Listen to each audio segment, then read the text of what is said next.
This is horrific what has been happening in our country.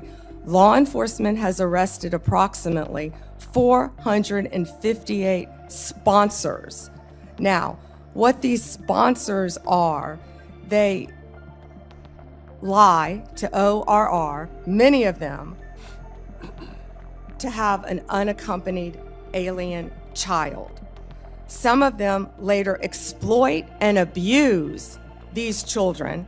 They're not parents, they're not guardians. They're coming into this country, they were coming into this country without any ramification across the Mexican border until Donald Trump became president again, and that's when it stopped. This is one of the most heartbreaking and infuriating stories I've ever had to cover. Over 500,000 migrant children, unaccompanied and vulnerable, have vanished into thin air under the Biden administration. These kids were handed over to so-called sponsors, most of whom were never properly vetted, and the results are horrifying. Exploitation, trafficking, and abuse. This isn't compassion, it's chaos. And it's what happens when a government puts open borders ahead of child safety and national security. Before we dig in, make sure you subscribe and hit that notification bell, because this channel tells the truth the mainstream media refuses to touch. Let's start with the facts. Biden's border policies have created the largest humanitarian crisis in modern history. Over 500,000 unaccompanied minors crossed the border and were placed with sponsors that no one truly checked out. No background screening, no verification, no follow-up. And, when pressed, the administration washed its hands of the situation, saying it's up to local child welfare agencies to keep track. That's not leadership, that's negligence. While Washington played politics, tens of thousands of children disappeared into danger. Now the truth is surfacing, and it's gut-wrenching. 458 sponsors have been arrested for lying to federal authorities just to get custody of these children. Once they had them, many used them for labor, exploitation, or worse. One case involved a Guatemalan national in Cleveland who sponsored a young girl and then sexually abused her. This is what happens when government agencies abandon their duty and turn a blind eye to evil. These aren't accidents, these are the direct consequences of reckless open border policies. While innocent kids suffer, Democrat-led cities like Chicago have become safe havens for cartels and gang networks. Local leaders refuse to cooperate with federal law enforcement, turning their backs on victims and communities. Chicago saw 571 homicides last year, yet their politicians lecture America about compassion. Meanwhile, in Washington, D.C., when local and federal law enforcement actually work together, crime plummets, carjackings down 87%, violent crime down 45%. That's what happens when you enforce the law instead of making excuses for criminals. While Biden's team dodges accountability, President Trump's administration has already located more than 22,000 of these missing children. Pam Bondi and federal agents are hunting down predators, rescuing victims, and exposing the truth behind this border nightmare. Trump has made it clear he will never stop fighting until every child is safe and every trafficker is brought to justice. That's what real leadership looks like. And that has to do with the 500,000 children, sometimes called unaccompanied children, UACs. 500,000 children that the Biden administration allowed to be placed with sponsors in this country that were largely unvetted, and subjecting them to who knows what, and then abandoning them by taking the position that it's not the federal government's responsibility, it's local child protective agencies that have to follow up on these kids. So they couldn't tell you whether they were being trafficked, recruited into gangs, whether they were going to school, whether they were getting the health care that they need. They couldn't tell you because they didn't care. This is horrific what has been happening in our country. Law enforcement has arrested approximately 458 sponsors. Now, what these sponsors are, they lie to ORR, many of them, to have an unaccompanied alien child. Some of them later exploit and abuse these children. They're not parents, they're not guardians. They're coming into this country, they were coming into this country without any ramification across the Mexican border until Donald Trump became president again, and that's when it stopped. General Bondi, 6 out of 10 Americans say they live from paycheck to paycheck. And I'm sure that includes a lot of federal employees, Border Patrol, FBI agents, people who support them, frontline prosecutors.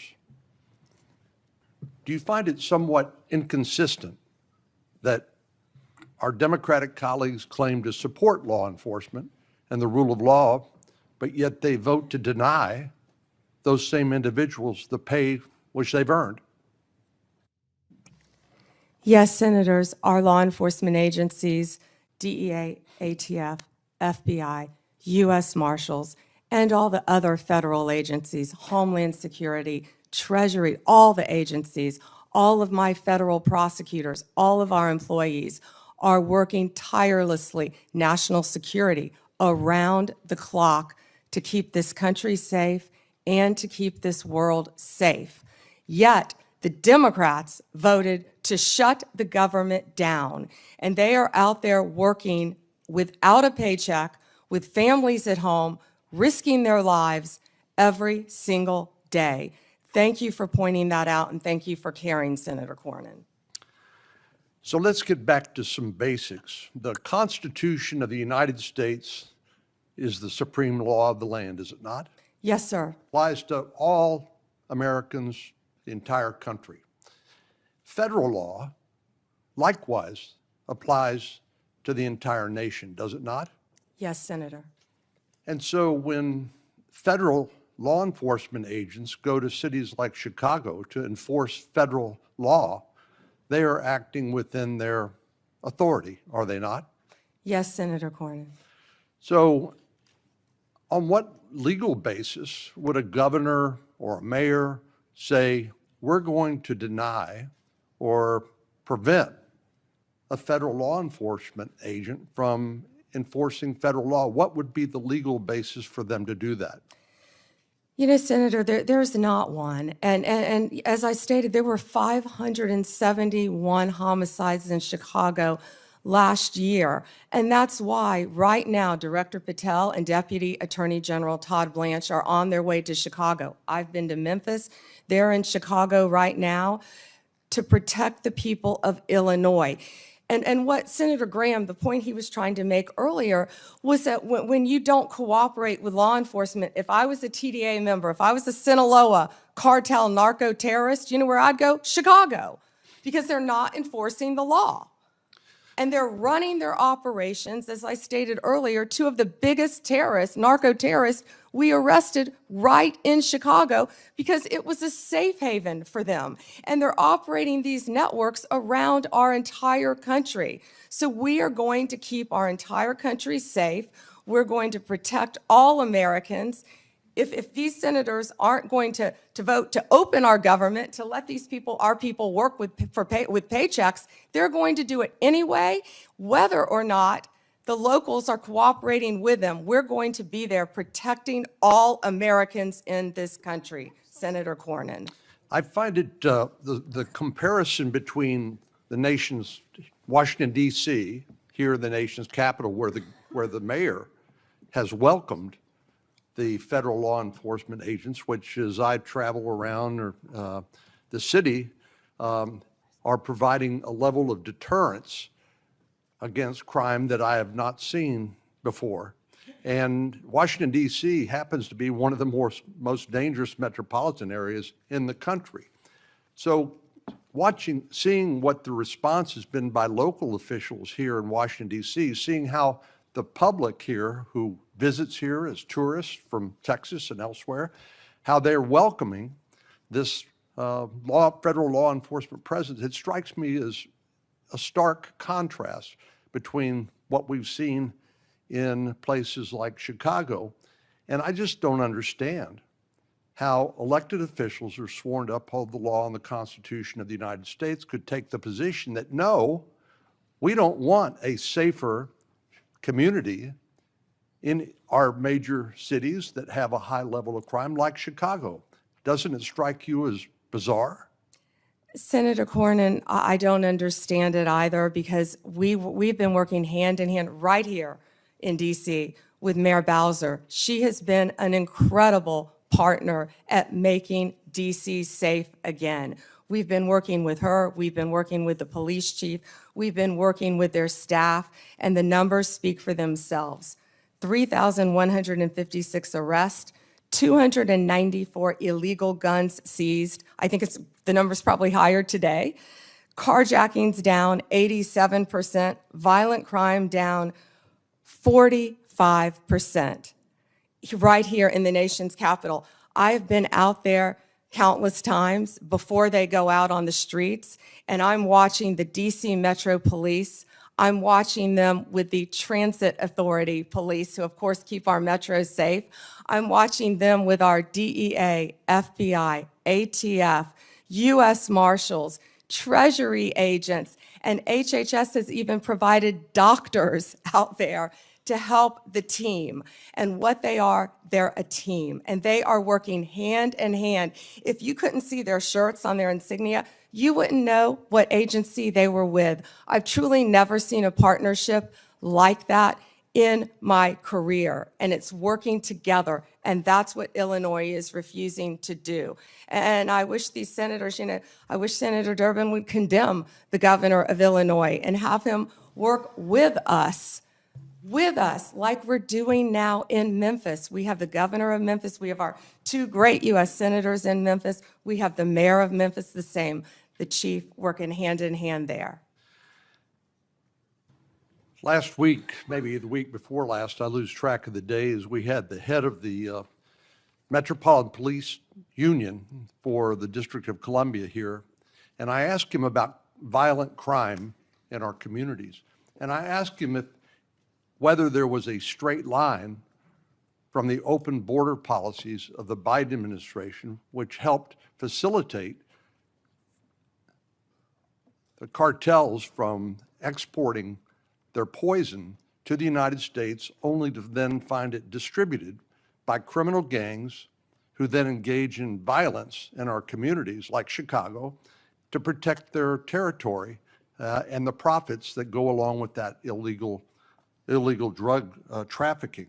But I want to ask you about another aspect of the open border policies, and that has to do with one of the least reported tragedies and scandals associated with the Biden open border policies, and that has to do with the 500,000 children, sometimes called unaccompanied children, UACs, 500,000 children that the Biden administration allowed to be placed with sponsors in this country that were largely unvetted and subjecting them to who knows what, and then abandoning them by taking the position that it's not the federal government's responsibility, it's local child protective agencies that have to follow up on these kids. So they couldn't tell you whether they were being trafficked, recruited into gangs, whether they were going to school, whether they were getting the health care that they need. They couldn't tell you because they didn't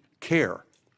So I know that President Trump's administration, the Department of Justice in particular, has located 22,000 of these 500,000 children. Could you talk to us a little bit about your efforts to rescue these children that had been abandoned by the Biden administration? Yes, and Senator, thank you for asking that question. President Trump cares deeply about our children of this country and children from around the world.